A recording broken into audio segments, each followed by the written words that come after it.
Hmm. Buksan natin yung gate, guys. Kasi si Mayura parating na.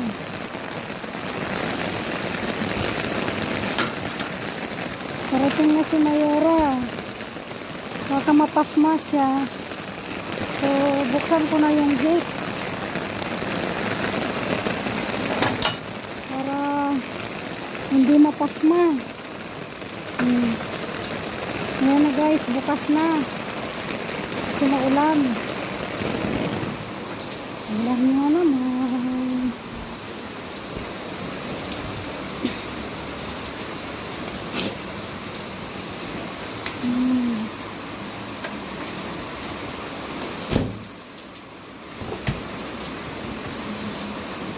Yung payong luyos.